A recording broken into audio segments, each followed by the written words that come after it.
I think in all things, we always see the faults in what we're doing. And specifically with decorated cookies, you hand a decorated cookie to somebody and it could have a million flaws, but all they see is cute cookie. That was Bridget Edwards, and we're talking about building up a niche blog on episode 38 of the Chopped podcast.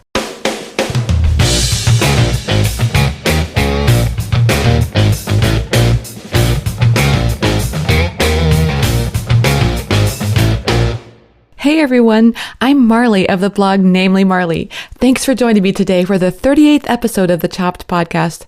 You know, this is the podcast designed for people just like you, bloggers who love food. Each week, my goal is to share thoughts, stories, interviews, everything related to food blogging so that we can all learn together about what works with food blogging and maybe even a little bit about what doesn't. Today's guest is Bridget Edwards of the site Bake It 350.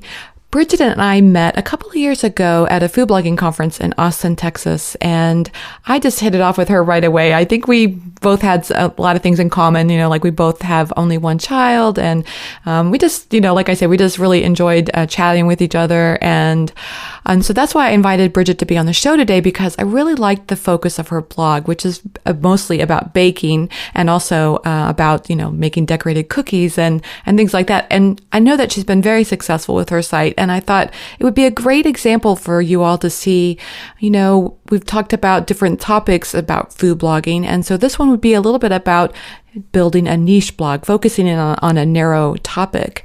And I thought Bridget would have some great tips to share with you, and she does. Another thing I thought was really interesting that came out in our discussion is that Bridget is a little bit like Catherine Taylor back in episode 6. I call this like an inspired blogging process. It's kind of like the person that rather than planning things out into the future, they are blogging about the things that they're working on at this moment. And I wanted to share that with you as well, just because, I think it's easy to hear interviews with people who do plan things out far into the future and think, that's what we should be doing as well. And in reality, I think it's more important to listen to different kinds of people and the different processes they use and to kind of pick what works best for you. So hopefully you listen to that and find something of interest to you as well. I read this quote by Seth Godin recently, and I thought it seemed relevant to today's topic, so I wanted to share it with you. Here it is. As soon as you stop acting like you need every single vote, you can earn the votes of the people you seek to serve. Of course, that's related to politics, but I think it works for us as well. I think it's also really appropriate to building up a niche blog, which is when you start realizing that you can't serve everybody, the sooner then that you can start to really focus in on the people that you are serving. So I love that quote. So let's go straight to that interview with Bridget. Today's intro shout out is to Amy at Accidental Happy Baker. Amy recently wrote a review of her experience at the Food Blog Success Summit, and I thought you guys would like to see that. Tessa and I are also working on a review of that day, and it was a great day. We really learned a lot and really enjoyed it, and I can't wait to share more with you about it. But in the meantime, I thought I would share the link to Amy's review, and you can go to choppedcon.com and look at the show notes page for today's episode, and just like I say, click on that link and learn a little bit more about Amy's perspective. It was a great day, and I loved it. I can't wait to share more with you about it. So everybody, get out those headphones, turn up the volume, and let's talk about all things food blogging and so much more. Hey everyone, I'm happy to have Bridget Edwards of Bake It 350 on the show today. Bridget, welcome to the Chopped podcast. Hi, I'm so happy to be here. Well, I'm so happy that you're here as well. And I've really been looking forward to this discussion with you today because, there's cookies, right? Absolutely. And your blog is really about a lot of cookies and other things too. But I'm so looking forward to talking with you about that. But first, I just thought it might be fun to take a step back and let me ask you this question. Why did you start your food blog?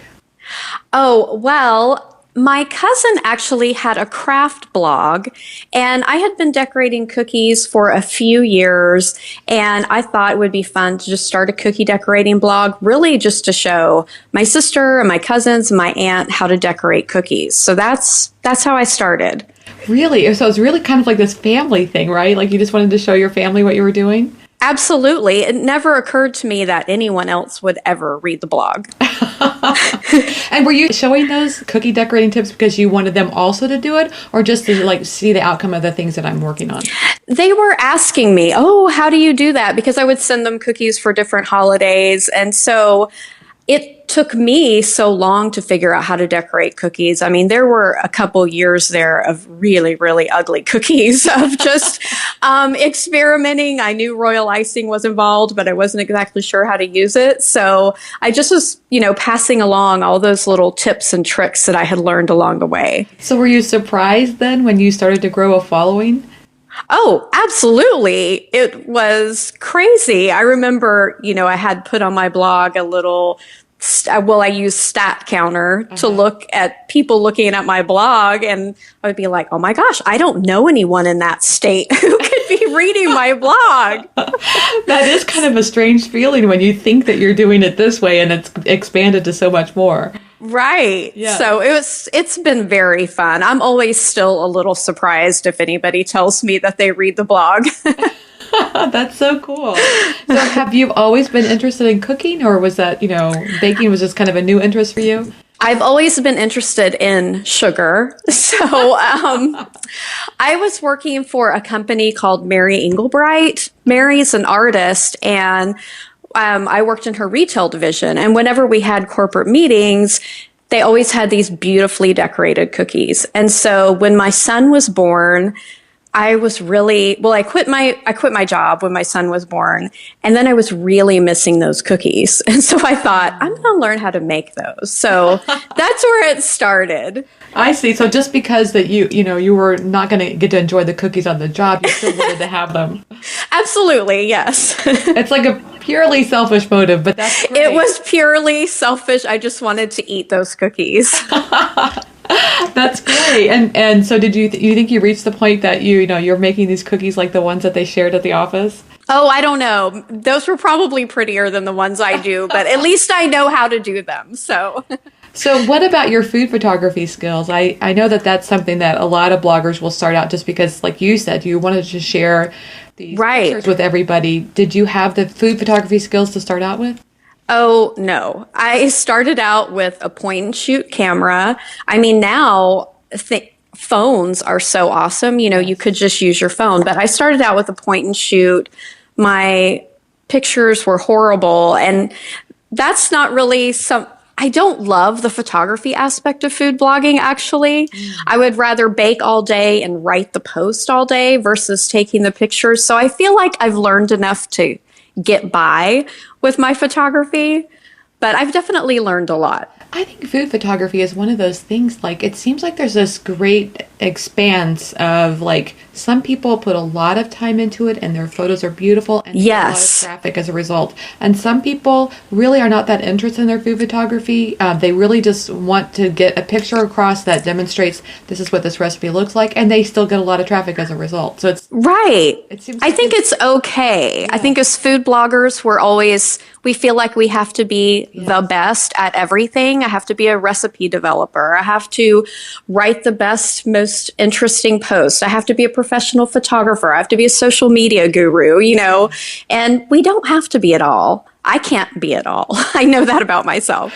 I think it's a relief just to even say those words and to recognize that it's true, Right, exactly. So you have this loyal following of people, and yet you haven't made food photography like the big part of what you're doing. Although I have to say, your photos are beautiful. Oh, thank you. And you've obviously learned enough that you're able to put out there a very beautiful photo that demonstrates this is what this cookie is going to look like. Oh, thank you so much.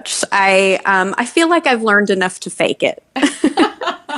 Well, sometimes that helps too. Right. Fake it till you make it. Yeah, that's right. And it also helps that you're taking pictures of these adorable cookies. Yeah, the cookies help. Yes. I mean, your cookies are, I thought I would just clarify for everybody, they're not just like chocolate chip cookies. There's also a lot of cookies that are really decorated in such cute ways. Thanks. Yeah. So hopefully that helps everybody understand. Like when you're taking pictures of, do you have cookies of Minions? Yes, I do have Minions cookies. I think Minions are just the cutest things. I do too. I'm obsessed with Minions. Yes. I feel like, Minion. yeah, I know. And I feel like maybe I'm a little old to have a Minion obsession, but that's okay. I have actually a picture of me standing next to a Minion on my Facebook page. Oh, I love it. I went to, is it Universal Studios where they're right. I think so. Yeah, I went to a reception there and the Minions were there, so I had to. That is awesome. Yeah, it's really cool. So I think you might have already said it, but let me just ask again, is there anything about food blogging that you really don't like so much? Oh, well, like I said, the photography is not my favorite. Yeah. And I just feel like I mentioned before, that we put a lot of pressure on ourselves that I have to be doing this. I have to go through this entire checklist. I have to be on every social media platform. And I just feel like that's not really true. And so that part I don't like so much. I don't like the have-tos. And maybe I'm just stubborn. I don't know. I think it's really wise to know what you care about and what works really well for you, and to maybe not worry so much about the other things. Right. Absolutely. I feel the same way. How about this? Are there some things that you really love about food blogging? Oh, gosh. Well, the most unexpected thing for me was actually making friends via blogging. Yeah. You know, I never would have expected that I would make really true, lifelong, meaningful friendships through blogging. And it really has brought amazing people into my life. And I'm just so thankful for that. I think that's so great, and I think that's something that you would never know unless you actually get out away from your computer and meet some people, because a lot of food bloggers are really wonderful people. Right. And it's so wonderful to actually hear somebody's voice who you've heard in your head for years, but to actually hear them and, hear their laugh and see their smile, and you already have a bond.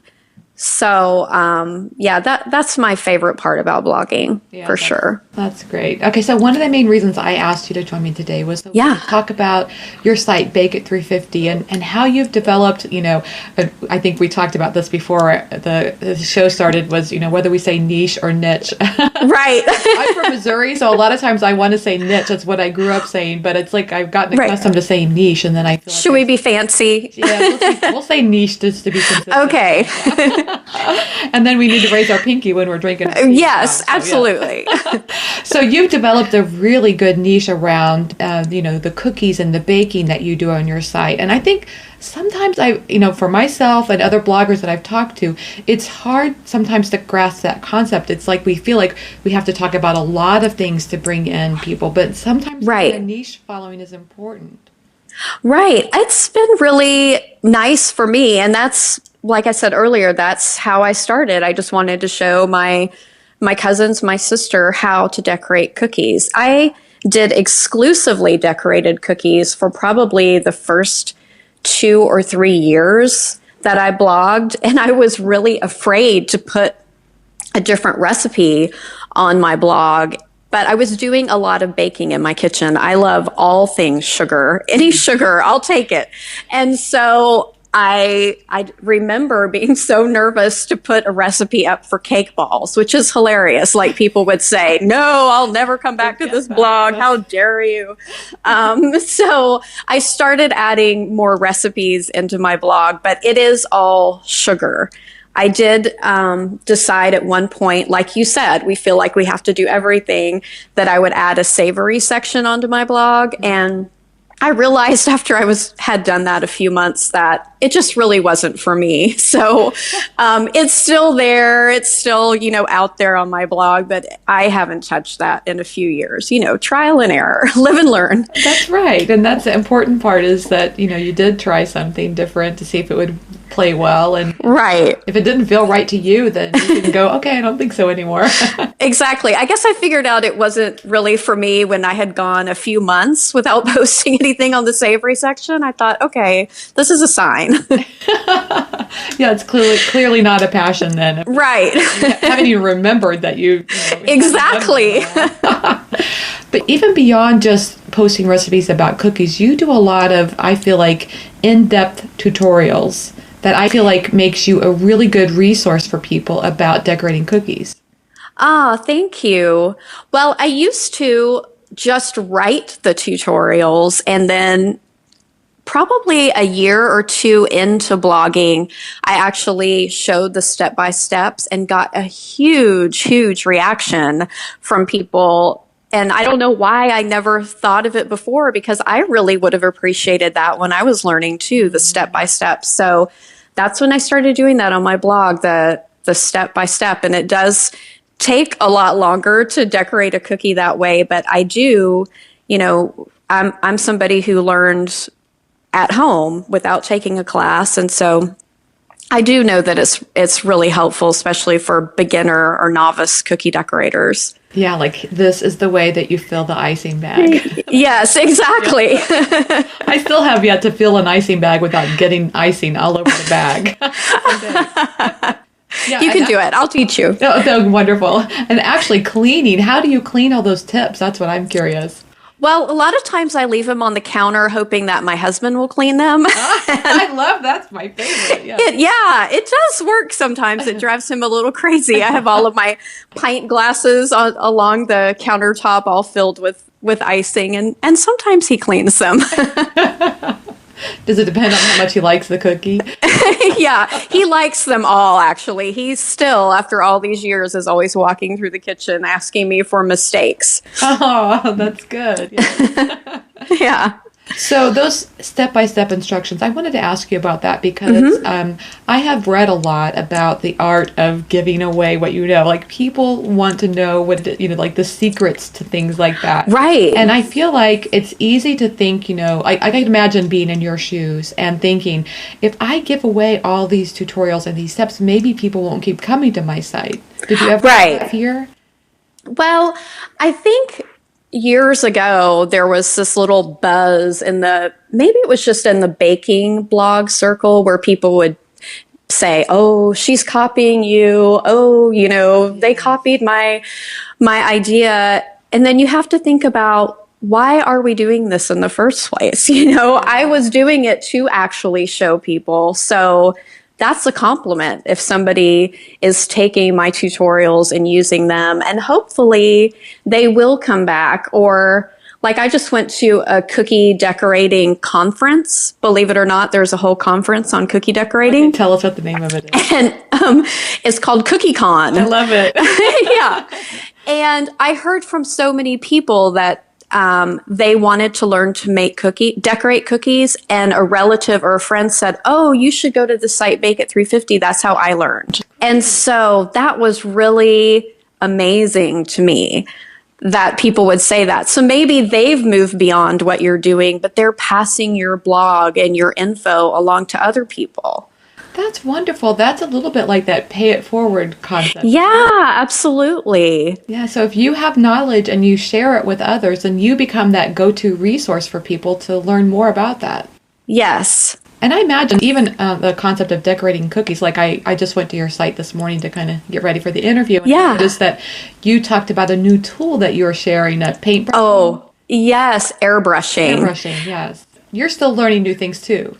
I am always still learning, and there are so many amazing, fabulous cookie decorators out there who openly share what they know. And that's what I loved about CookieCon, is that there were stations set up all over this hotel ballroom for people to practice airbrushing. And there was someone there who's an airbrushing expert, or stenciling, or piping lace. And there was always someone there to teach and to show what they were an expert in. And it was amazing to see all these people just openly sharing. That's really cool. And I grabbed this line from your post this morning. It says, I want this blog to be a place where brand new and novice, and maybe I want to try cookie decorators can come and not be intimidated.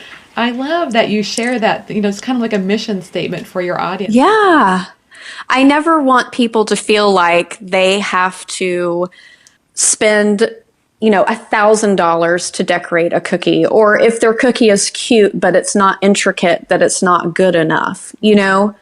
I think in all things, we always see the faults in what we're doing. And specifically with decorated cookies, you hand a decorated cookie to somebody and it could have a million flaws, but all they see is cute cookie. and they're going to be so excited to get that. So yeah, I want the blog to be some place where people can come and learn and feel like they can do it. It's almost like that cookie has become a metaphor for life now. Yeah, exactly. It's so deep. Yes. Because you actually say that, I think it's on your About page, you say something like, we see our mistakes, but our families just see cute cookies. And right. I sometimes think that's true about our blogs as well. We get I so focused on these details that we're like only focused on those things and not realizing that our audience probably isn't paying attention to that. They're not. And they're just loving what we're putting out. And we're just criticizing ourselves, and we shouldn't be. Yeah, exactly. And so it's like, I find myself doing this, and I know a lot of people have talked about this, that it's easy to find ourselves blogging for other bloggers and not really for our audience. Absolutely. Yeah, it's such a creativity killer. It is. It is. And we just put so much pressure on ourselves to be on the season, or, what recipe is trending. Yes.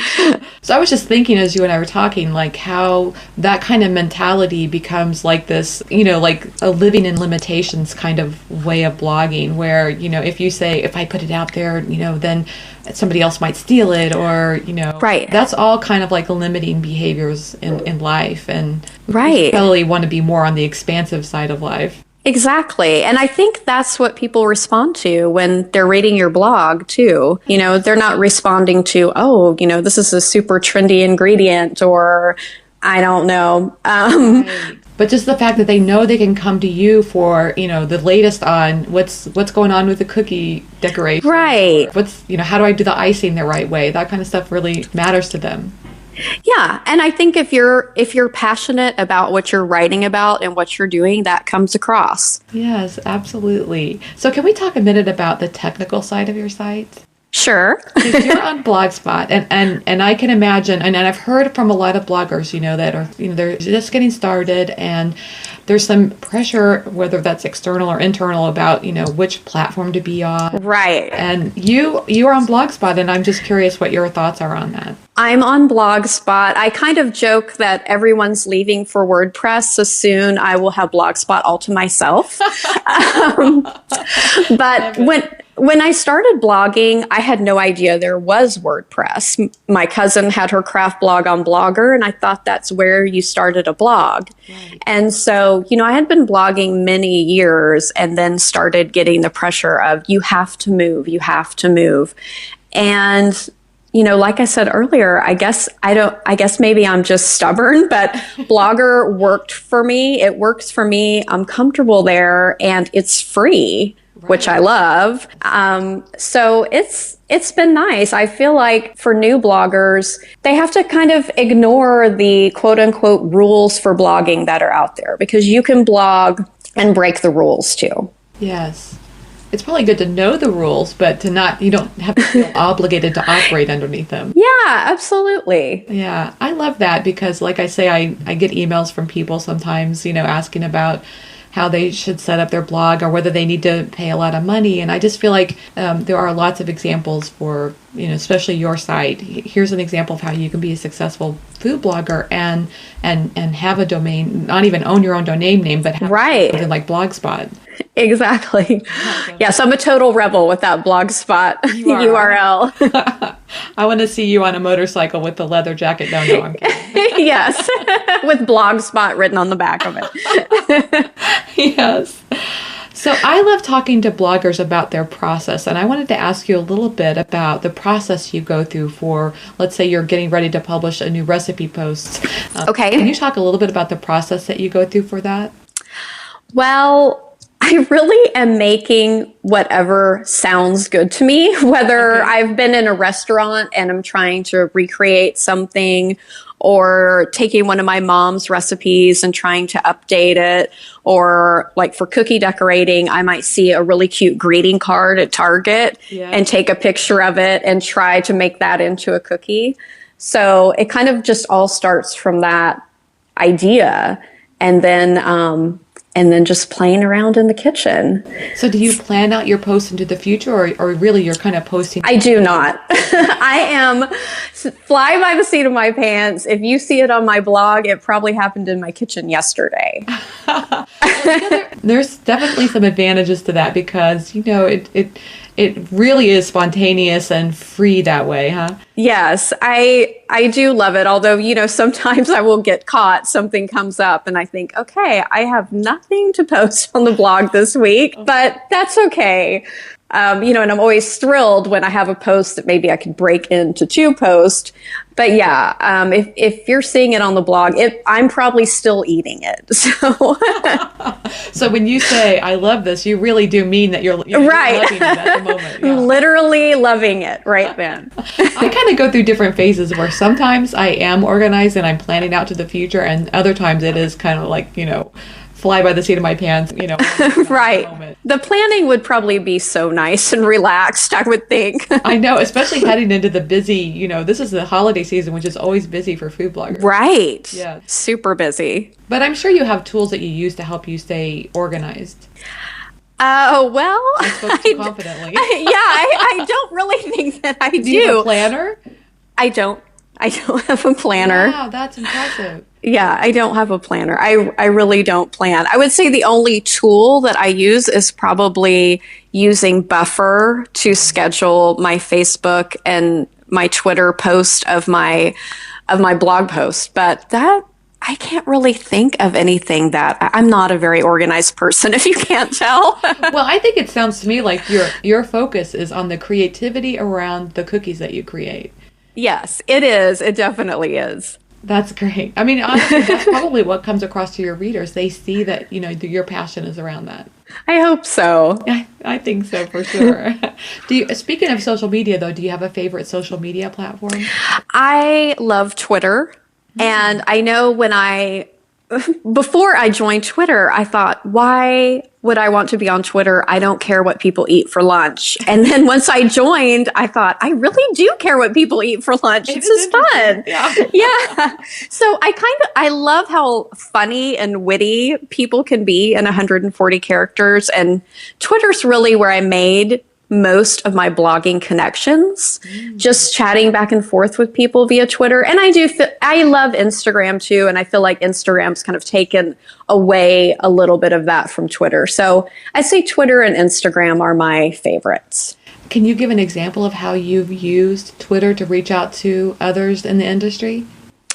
Oh, well, I just love reading what people are writing. So when I was first on it, I would just respond back and have conversation with people. And I really did. That is where I really bonded with people and thought, oh, I really get that. Our personalities are kind of the same. So yeah, just a lot of back and forth and interacting with people. Yeah, exactly. Have you ever used Twitter? Do you create lists to help you keep people straight? I mean, after so many people, it's really hard, I think, with Twitter. I do. I have lists and I use Hootsuite to kind of keep all my people who I really want to see what they're doing day to day. I keep them in little lists and it makes it much easier to navigate for sure. Do you also use Twitter as a way to reach out to brands? I do. And it's a really easy way to reach out to brands. And Instagram, I think, is the same way. It's so easy just to if you're taking a picture of something, just to tag the brand. And I think they appreciate that so much. So an example might be if you use a particular kind of, extract, almond extract, and it's so special that you decide to include it in the recipe. And then you might reach out to that brand to let them know, hey, I used your product. Yeah. And you never know, they'll probably say thank you, but you never know, a year or two down the road, they might have an opportunity for you. I think they remember that. Yeah, it puts you on their radar screen. Even if nothing happens, like you say, it's like planting a seed. Right. You never know what's going to happen down the road with that. Yeah. That's good. I like both of those platforms as well. And I think for a while I was liking Twitter, and I still like Twitter. I feel like it's the place where I go and there's a lot of interactions that are going on that I love. Right. But Instagram has that for sure. It's so, so fulfilling when you post something on Instagram and then you check back again and you've got all this. I know. Yeah, it is. It's great. Yes, it's a little bit addictive at times. It totally is. It's the place, like I pick up my phone and I just hit Instagram, whether I've gone on my phone to check the weather or my email. Uh-huh. And then 20 minutes later, I'm thinking, why did I pick up my phone? I don't know. How about Snapchat? Have you been using that at all? No. You could do great with Snapchat. Because really? Yes, it's these short video clips and you could just show, your cookie going, Yeah, I am not on Snapchat. I actually heard when it first came out that it was not great for teenagers, and I have a teenager, and so we just kind of said no Snapchat. I did recently join Periscope. Are you on Periscope? I am on Periscope. I bet you would be great at that as well. Yeah, I've used it. I used it once when I first joined, and then I haven't done anything with it yet. I guess I don't love video, but maybe I need to get with the program. Yeah, it is the new thing. Yes, it's a new thing. Yes, video is the future. Yeah, right. Yes. But yeah, I could definitely see a Periscope would be a great opportunity for you to sit, even if you just did a quick overview of the cookie and then go to the site for the how-to instructions. That would be a great idea. I can see that being a great resource, even, to find other cookie decorators and see what they're doing. Yeah. We follow, we play a lot of tennis, and so we follow this guy that gives tennis instructions, and he does, I guess they call them scopes. I want to say. Oh, okay. If we're going to say niche, I'm going to call it scopes. Yeah, thanks. Yeah. I learned something new today. Yeah.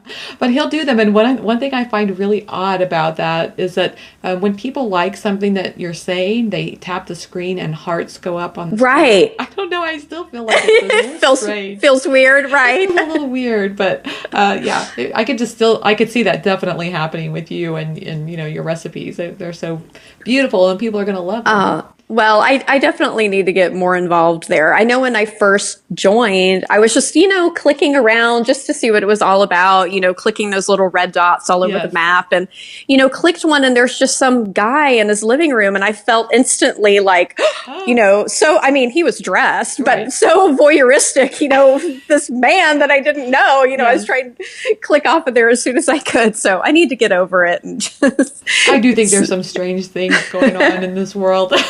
Right. I think so too. I heard somebody else said they were watching in Periscope where I don't know, maybe it was like a coffee mug or maybe, I know, it was a little elephant, a sculpture of an elephant that somebody had sitting on their floor even. And every now and then there would be the sound of an elephant in the background, but it would go on for hours like that. That's crazy. Yeah, I feel the same way.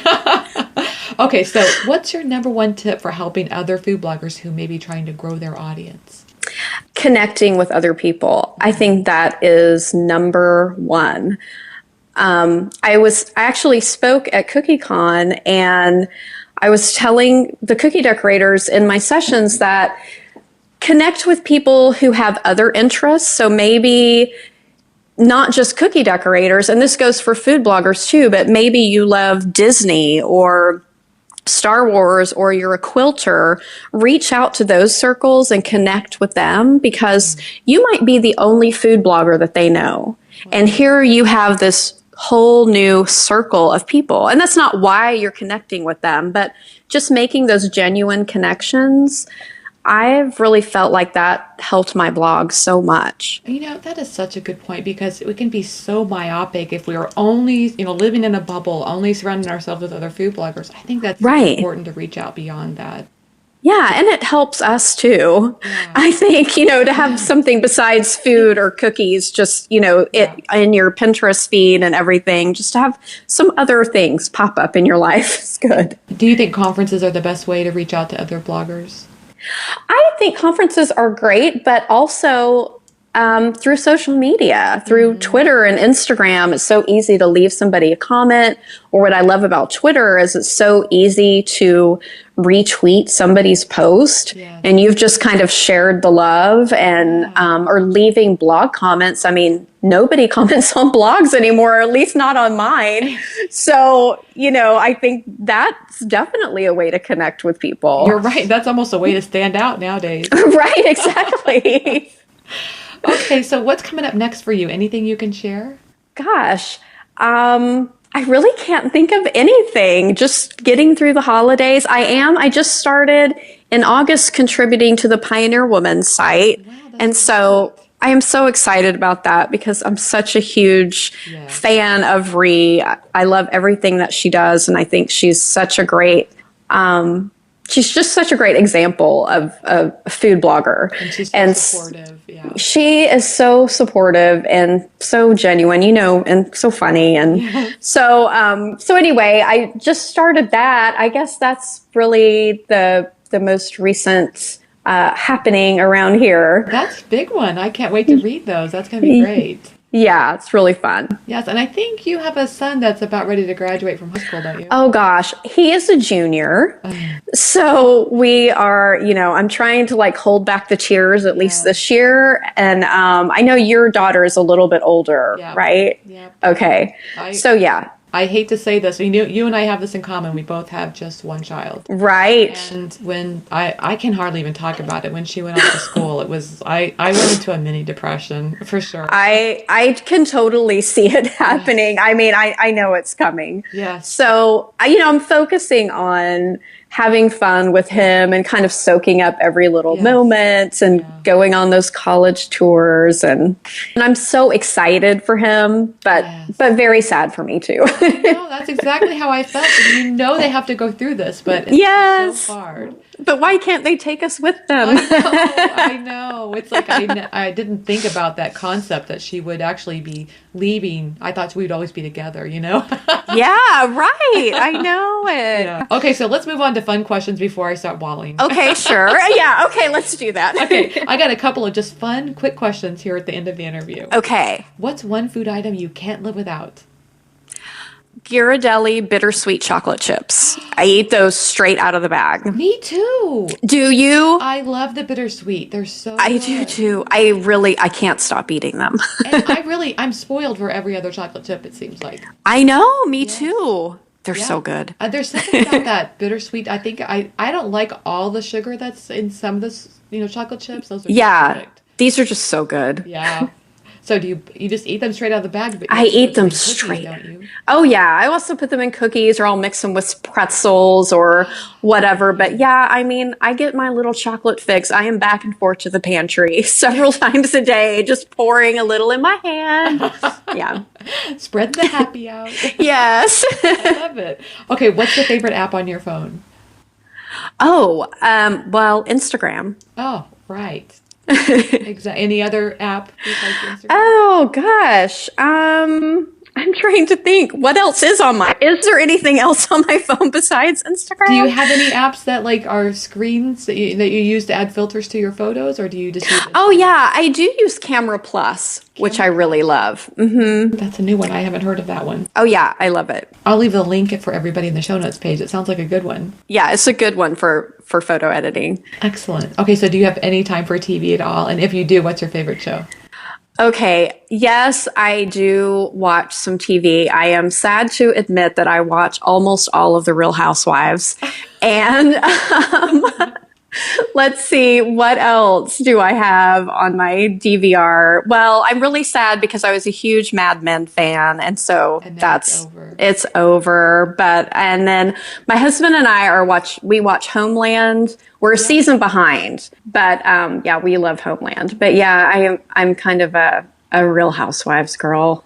Well, Don't hold it against me.